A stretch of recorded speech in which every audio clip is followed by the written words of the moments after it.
What's happening, everybody? Tyrone Bowman, live, global news. Welcome to the program. Welcome to the conversation. As I'm getting started on this evening, as always, I'll be talking about so many things that are happening within the country and around the world. I'm going to be reporting on some of the latest stories, some of the latest scandals that have erupting, and what they mean and what the lead up to the midterm elections could actually deliver in the fall. For those of you that have subscribed to the channel, thank you for subscribing. Let's get down to business here.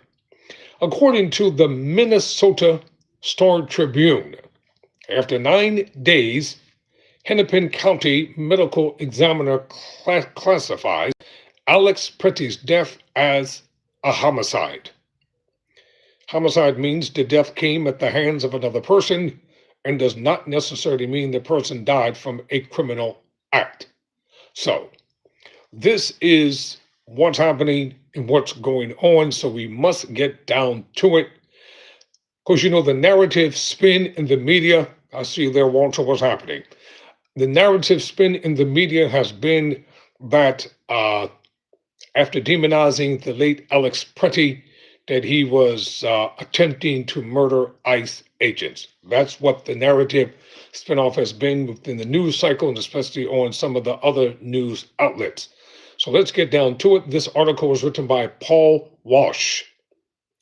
According to the Minnesota Star Tribune, just as it ruled in the death of Good last month, the Hennepin County Medical Examiner's Office said on February 2nd, that is today, that Alex Pretty was a homicide victim when he was shot on January 24 during an encounter with federal agents. The office released the information about the 37-year-old Minneapolis man's killing in a form that was posted to its public data portal. The disclosure noted that Pretty suffered, quote, multiple gunshot wounds, 10 in all, from law enforcement and died that day at the HCMC. Otherwise, it offered no further specifics from the autopsy. About 10 shots were fired by agents while Pretty was observing an immigration enforcement action on Nicollet Avenue near 26th Street. According to a Minnesota Star Tribune analyst, a video recorded at the scene, homicide is defined as a death that occurs at the hands of another person and does not necessarily mean the person died from a criminal act. You already know that has been stated over and over again through Homeland Security that regardless of what the ICE agents do, they will receive total immunity from being prosecuted no matter what actions they take. When the officials made the same disclosure 1 week after the Minneapolis police killing of George Floyd in 2020, it also included this explanation, quote, manner of death classification is a statutory function of the medical examiner as part of death certification for purposes of vital statistics and public health. Manner of death is not a legal determination of culpability or intent and should not be used to usurp the judicial process. Such decisions are outside the scope of the medical examiner's role or authority. Under Minnesota state law, the medical examiner is a neutral and independent office and is separate and distinct from any prosecutorial authority or in law enforcement agency, end quote. The office included no such caveat in its release addressing either Goods or Pretty's death, which have prompted ongoing protests across the Twin Cities. Ladies and gentlemen, as we head into the midterm elections in November, it's vitally important to know this. People must maintain their focus and not get sidetracked by all the other distractions that are beginning to come down the pike. Example, what does release of the Jeffrey Epstein files and millions of files have to do with the economy? Nothing. What does it have to do with homelessness that is out of control? Nothing. What does it have to do with people who have lost their jobs? What does it have to do with the innovative AI technology replacing human beings with humanoids in factories around the country? What does it have to do with the new guidelines for SNAP benefits. These are the things that people don't want to hear because they'd rather be distracted by something that they have no control over, something that doesn't mean anything to them. Personally, I don't care about the Epstein files. I care about Medicare and Medicaid. I care about homelessness. I care about people who are starving and living in the streets. I care about seniors who cannot get out and get the things that they need. I care about working mothers, be they married or outside, working men, be they married or single. I care about them being able to make enough money to take care of their families. What about the educational system, especially within the Black community? What about the privileged and the wealthy? They are afforded every type of luxury educationally, scholastically, economically, etc., etc. They're even giving billions and billions of dollars in tax breaks and incentives when they don't even need them simply because they're wealthy. We got to get our priorities right in this country and in this nation. The midterm elections are not going to be about the Jeffrey Epstein files. They're going to be about the economy. The economy is not strong. It's going to be about housing.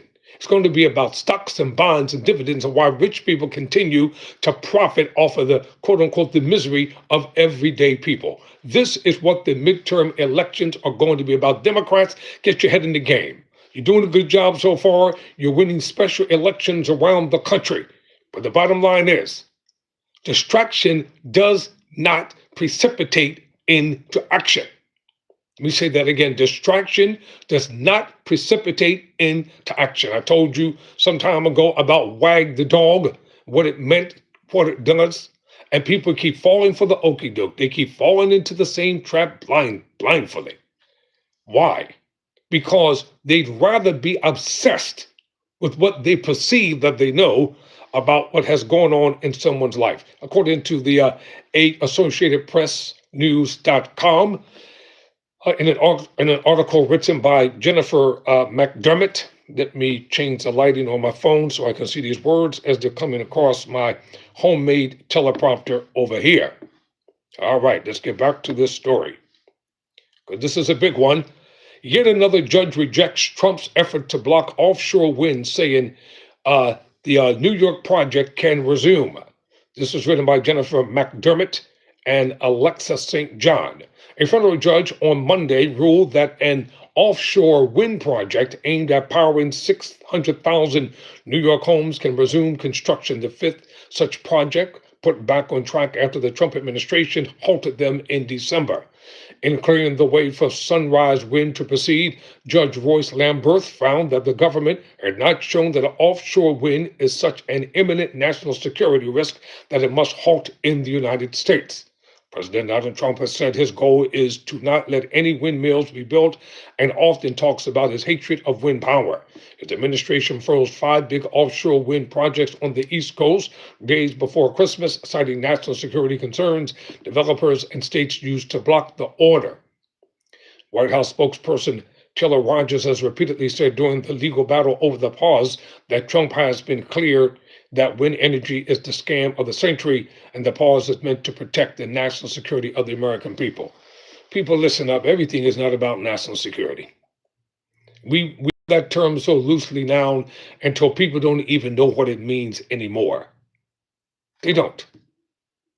Windmills have been around forever. Billionaires have built windmills for what purposes? To stimulate their wealth. If people can't make money off of something, then they want to be against it. But if they can make money off of it, then it's all good. That's what's going on in America and around the world today. Is a profitable business, just like war. War is profitable for business. Who profits from war? The manufacturers of war. The warmongers profit from war. Not the everyday people who are going to risk their lives and get killed in a war that will never yield them any wealth, any riches, or any benefits once it's said and done. You know, many veterans who have come back from all the wars of America, going back to World War I, World War II, and all the wars, Vietnam, many of them are still suffering right now from many illnesses, and they can't even get the help that they need. The veterans' hospitals are filled across this country with inadequate staff. They're filled with uh, medical services are inferior. They've got to go through a bunch of red tape just to get full disability benefits, and that is not fair to them. Here's another story, ladies and gentlemen, I want to talk about here. Okay, this is coming from The Hill. That's the political news agency. The GOP faces a divide on ICE reforms as the House struggles to end the shutdown. This is written by Alexander Bolton. Republican lawmakers are battling one another over what reforms to make to immigration and customs enforcement. None. They don't intend to make any. They intend to lie to people and scam and stall and make you think that they're going to make some reforms. In actuality, they're not going to do anything. And other federal agencies as the House gets set to vote on legislation to end a partial government shutdown triggered by the deaths of 2 U.S. citizens in Minneapolis. The House is expected to vote tomorrow on legislation approved by the Senate at the end of the week, after Democrats in the lower chamber said they would not agree to provide the votes for the measure to pass under suspension of House rules. That would have required a 2/3 majority vote. Senator Mike Johnson, a Republican from Louisiana who goes along with anything that the Senate says and Congress says, expressed confidence Sunday that the bill would be passed in the House by tomorrow, but he faces a challenge on rallying his party around the rule given his tiny majority. The package would fund much of the government through September, ending a partial shutdown that began Saturday, but the bill would only provide a 2-week stopgap for the Department of Homeland Security, which is at the center of the funding fight. That means lawmakers will only have a few days to negotiate a list of immigration enforcement reforms demanded by Democrats. They're not listening to you, Democrats. They're not listening to the Democratic lawmakers in Congress or the Senate. They're paying them no mind. They're placating.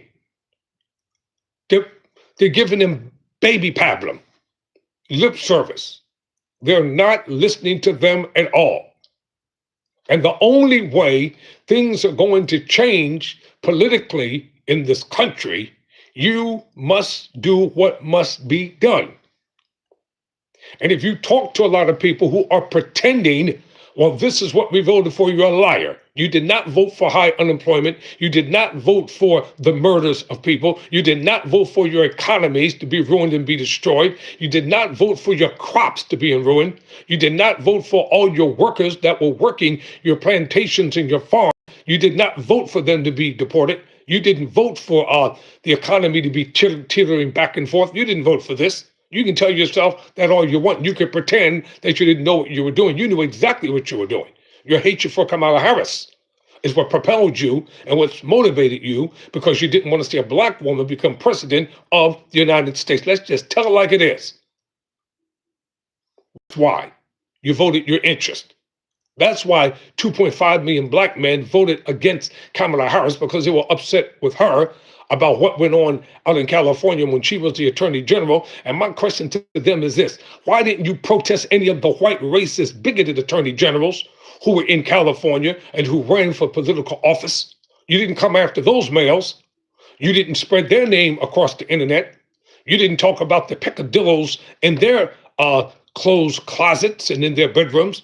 But because Kamala Harris was a female, and a black educated female, and a tough one, you think that she was easier to pick on because she was a female. See, that's why I talk about polarization politics, because these same black men, 2.5 million black people who voted against their own interest, you dummies, you voted against your own interest. You would never stand up to white folk the way that you stood up against Kamala Harris. You would never call them the names that you called her.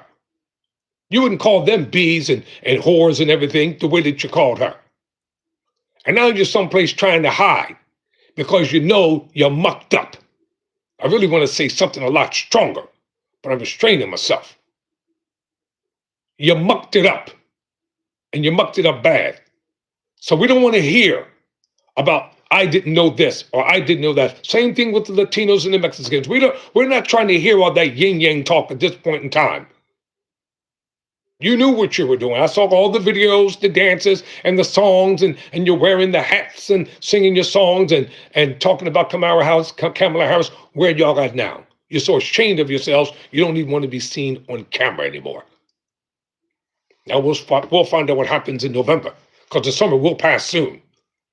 We'll find out what happens in the midterm elections in November. I don't know why the Republicans think that the Democrats are supposed to just sit down with them and go along with any and everything that they say.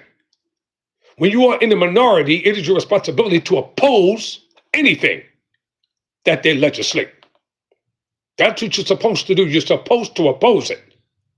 Wake up, Chuck Schumer. Wake up, Hakeem Jeffries. Wake the heck up. Where's your spine in the Democratic Party? One thing about the Republicans, they know how to holler, scream, cuss, raise hell. They know how to sling trash and garbage and mud and feces all over the place. They know how to propagandize everything and make you look stupid. But y'all too busy trying to turn the other cheek. You're trying to be nice. You're trying to be conciliatory. And what's happening? They are running all over y'all. This is war. This is political warfare. And in political warfare, you cannot spare the enemy. Just like in natural warfare. You can't be nice to your enemies and spare your enemies and say, you know what, let's sit down and be friends. They'll take a bayonet and next thing you know, they try to tear your head off with it. Wake up, learn how to fight this game. That's why I couldn't be a politician, because I'm not cultured enough. Now, some Republicans are hoping to quell public backlash to the fatal shootings, murderings of Renee Good and Alex Pretty in Minneapolis by adopting reforms such as de-escalation training for ICE officers. That's a lie. What, are people supposed to forget that they're murdered and pretend that it never happened because you're concerned about your political points and poll ratings, like their lives meant nothing? Is that the game that you're willing to play going into the midterm elections? You could have made reforms before all this happened. All the carnage and all the violence that's going on in this country right now, the Republicans could have stopped it and did nothing to do it. They sat back blindly and did it and chanted for it, voted for it, celebrated, partied. Some conservatives, there's nothing conservative about that party, however, are accusing their colleagues of being cowed by Democrats. They want them to instead go on offense by accusing Democrats of undermining law enforcement and pandering to their liberal base. Really? So that's another game you want to play? Well, y'all pander and cater to the racist base, the bigoted base, the Nazi base within the Republican Party. Yes, y'all do. Y'all know exactly what y'all doing. You stir up racism and bigotry and all this crap all the time, and then you try to hide behind a Bible. You try to hide behind scripture. You try to pretend like you had nothing to do with it, when in actuality, you're the one stroking the flames behind the scenes. You put the low-life people, the non-intelligent people out on the front lines. You have them do all the dirty work for you. They're taking your jobs. What jobs? Who's taking what from whom? There ain't no jobs to take. Middle-class America has been destroyed for over 2 decades. It's either the have or the haves not, the rich or the poor. That's it. There is no middle ground here. There is none. There is no blue-collar workers anymore. Billionaires hate unions. That's why they engage in union busting. And that's why they engage in lobbying, to take away the power from the unions, because they hold the billionaires, they hold their feet to the fire. Who wants to work on a job where there are no benefits, especially under dangerous circumstances and situations? So the strong public reaction to the deaths of Good and Pretty emboldened Democrats last week to take a hard line against a Homeland Security appropriations package, which then delayed a major funding package and triggered the partial government shutdown. Now look at these lying so-called Republicans. Some Republicans are now open to demands by Democrats to stop roving ICE patrols. No, they're not. No, they're not. Because let me tell you Democrats something, as soon as y'all go along with them, they're going to show you their behinds. And they're going to go back to doing the same things that they did. They want over $10+ billion on the table. Go along with it if you want to and pretend like it doesn't make a difference, but it does. So there is major fallout around the country when it comes to so many different things. All right, this is down in New Jersey, according to NewJersey.com. Quote, "We don't need a warrant, bro." End quote. ICE agents detain residents in New Jersey City. This is written by Anthony G. Atrino for NewJersey.com. U.S. Immigration and Customs Enforcement, known as ICE agents, detained several people in Hudson County on Sunday near the Jersey City Heights and Hoboken border, with one agent telling an elected official warrants are not needed. Videos on social media show ICE agents taking people into custody in unmarked vehicles in both cities in Hudson County. Quote, "The videos are extremely disturbing, apparently including randomly picking up people on their way to work." Jersey City Mayor James Solomon said in a statement, "Hoboken and Jersey City police are not notified in advance and were not involved in detaining residents," officials said. A spokesperson for the U.S. Department of Homeland Security did not immediately respond to a request for comment. Last week, Solomon signed an executive order that bars ICE agents from using city-owned properties as they operate in New Jersey's second largest city. Quote, "Where ICE clearly were marked," an ICE agent tells Jersey Councilman Jack G. Efros on Sunday in the video posted to Instagram. "There's nothing that you're going to say that's going to prevent us from doing our job." When Efros asks the agent if they have a warrant, the agent responds, "We don't need a warrant, bro. Stop getting that info in your head."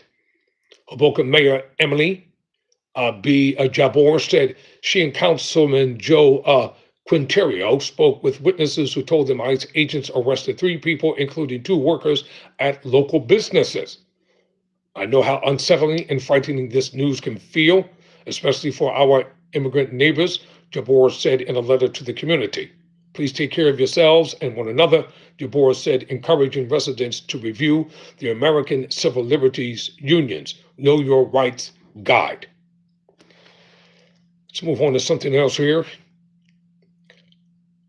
I want to go over to the United Kingdom in a moment.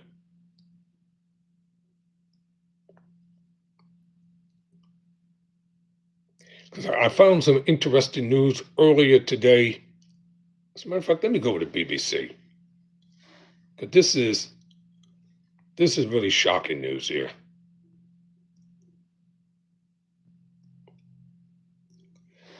All right, check this out.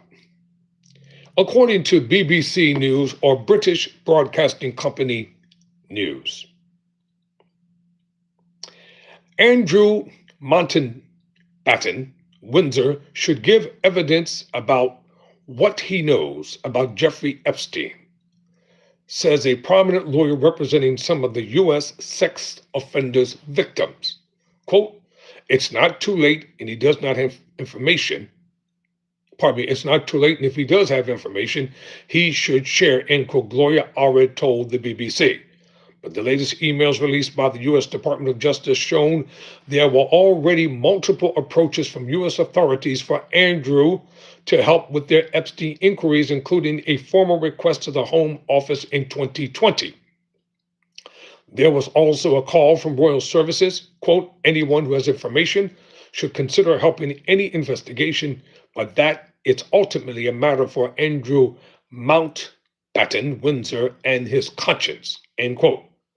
Why was he willing to speak to the BBC in a one-on-one catastrophic television interview, but is not willing to speak to law enforcement, Alfred said, referring to Andrew's now infamous Newsnight interview with Emily Matt-Tillis in 2019.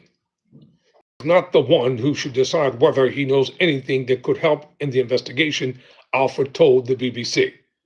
This follows comments from Prime Minister Sir Keir Starmer In terms of testifying, I've always said anybody who has got information should be prepared to share that information. You can't be victim-centered if you're not prepared to do that, he said. According to royal sources, the lack of official comment so far from Buckingham Palace should not be seen as complacency, but royal aides are said to fully understand the sense of public upset. It's understood that the palace does not get any advance notice of the released files and has been monitoring what has emerged. The official position from Buckingham Palace remains that King and Queen's thoughts and utmost sympathies have been and will remain with the victims and survivors of any and all forms of abuse. So far, Andrew has shown no signs of giving evidence. He has always strongly denied any wrongdoing. Hey, bruh, you got caught. You denied all you want. They got too much evidence against you. Thank you for. Okay, thank you. Hope you subscribe. They got the dirt on you, Andrew. Last autumn, Democrats in the U.S. Congress set a November deadline for the former prince to testify about what he knew about Epstein, but he gave no response. The latest batch of emails have revealed the previous extent of U.S. attempts to get Andrew to give evidence. In the early months of 2020, there were multiple email exchanges between the U.S. Department of Justice and Andrew's legal team, in which the U.S. authorities tried to pin down a time and place for him to give evidence. The testimony could have been given in the UK or in the US, but the frosty exchanges between the lawmakers made little progress, despite both sides pointing to Andrew's public comments to helping with investigating authorities. Well, if you have nothing to hide, then you should cooperate. Okay, this is coming from the BBC in an article written by Anthony Zurcher. Voters in Texas sent another warning to Republicans that they may be facing fierce political headwinds in a critical election year.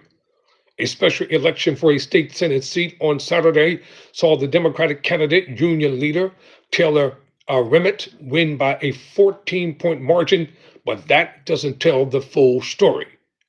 Remick defeated a Trump-backed candidate in a district the president won by 58 to 41 margin in 2024. It means the result represents a huge 31-point swing towards the Democrats from that presidential election. The Democrats are going to continue to gain momentum as we go into the midterm elections. They're going to continue to win special elections. And you know what? I think it's going to be a tough ride for them. But the Democrats will win in November. They're going to take back the House, and they're going to take back control of the Senate. You know why? Because public sentiment is against the Republicans. People are tired of them. They just don't like them anymore. They're tired of them. It's one thing to be a politician and you vote your party's interests, but it's another thing to be a politician and you don't care about the people who you're supposed to represent. And it's the people who gave you your power. It's the people who gave them those cushy, plush, six-figure digit jobs. It's the people whose money that goes into the public treasury that pays their salary. So Remick defeated, as I said, a Trump-backed candidate. The majority upset is likely to unnerve Republicans ahead of November's midterm elections. Dan Patrick, the Republican lieutenant governor of Texas, said it was a wake-up call. No kidding, Sherlock. People have been trying to tell y'all to wake up for so long, but it's too little, too late. Quote, end quote. People are not going to trust y'all anymore. They're just not going to do it. And the reason why they're not going to do it because you have proven to them that you care nothing about them over this past year and a half. You've proven it to them. You've proven their interest doesn't matter. You've proven their concerns doesn't matter. You let all the calls go to robocalls. You tell your secretaries to lie and say you're not there. You hold these dumb little town hall meetings and you bring your security staff with you. And anybody who disagrees with you or has a complaint, you want to have them thrown out of the town hall meeting. That's not how democracy works. That's why I don't censor anybody here on my program, whether they agree or disagree with me. Everybody is welcome to come to this channel. I don't censor anybody's comments in the comment section, whether they like me, loathe me, hate me, or despise me, whether they praise me or insult me. You know why? Because it's called their First Amendment right. Tyrone Bowman Live is not like other channels where they censor you and they call out the moderators and they tell you, oh, I'll block you. I don't have time for those childish games. Either you're for a brother or you're against a brother. It's all good, baby. I don't take none of this stuff personally. So come on down. You're the next hater on Tyrone Bowman Live. It's all good. So our voters cannot take anything for granted. His comments echoed those from other Republicans who had become increasingly concerned that they would lose this race in recent weeks. The president posted 2 messages in the final days encouraging his supporters to cast ballots for the Republican conservative activists. Ain't nobody listening. They're not listening. All right. SpaceX is set to take over Elon Musk's AI firm. According to BBC News, Elon Musk's rocket company SpaceX is taking over his artificial intelligence AI startup as the billionaire takes steps to unify some of his many different business interests. Who cares? So what people are billionaires? What kind of billionaire are you? Are you a God-fearing, upright billionaire?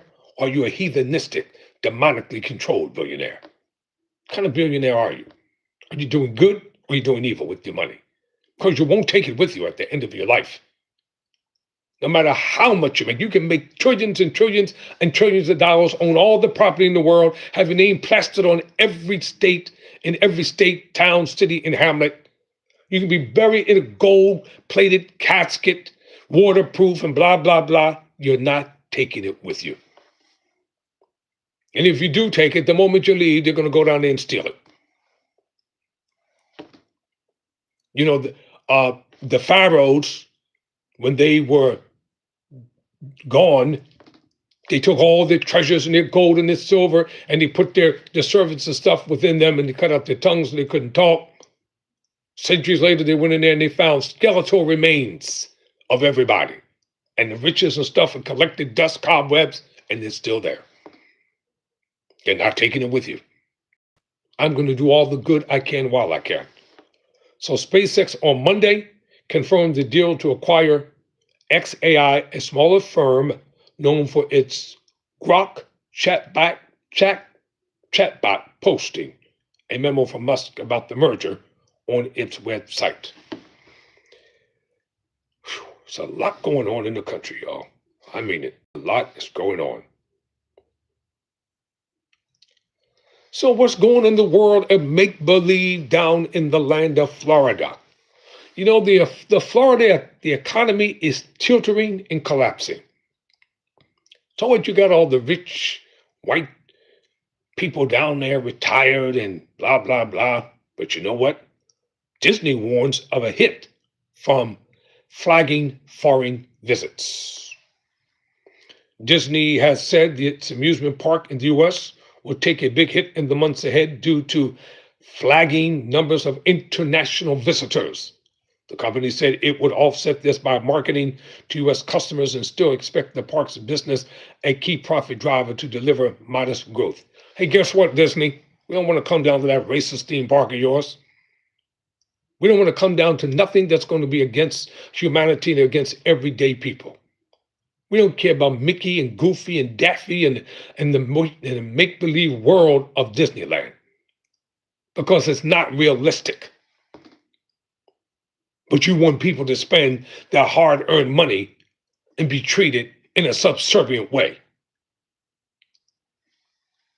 The number of foreign visitors to the U.S. dropped last year for the first time since 2020, with some analysts linking it to a backlash against President Donald Trump's policies. Disney did not respond to a question about what was driving the shift, but its comments add to concerns that tourists' anti-U.S. sentiment has increased this year. Well, I don't even need to read any more of this article because you already know why people don't want to go down to the world and make believe. You know why. I know why. You know why. This reminds me. Some of these stories remind me of people who want to live in a world of make believe and pretend that everything is all right, everything is nice, everything is lovely. Don't disturb me. Don't disturb my high. Don't disturb my peace. Don't disturb my lattes. Don't disturb my way of life. As long as my way of life continues and others are inconvenienced, I don't care about what goes on in the world. I'm going to close by saying this, and I'll be back later with part two. Have you ever stopped to take the time to read about what happens to the rich and the powerful? Do you read the biographies? Do you read about the internal strifes and fights within their private lives?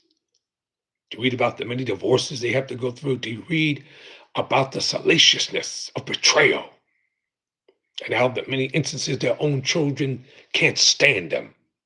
Can't wait for them to die, get off the face of the earth, so they can just take the money and live the way that they want to live. Everything that glitters is not gold. Everything that smiles is not happy. There are those who appear to be extremely wealthy and seemingly have no problems at all.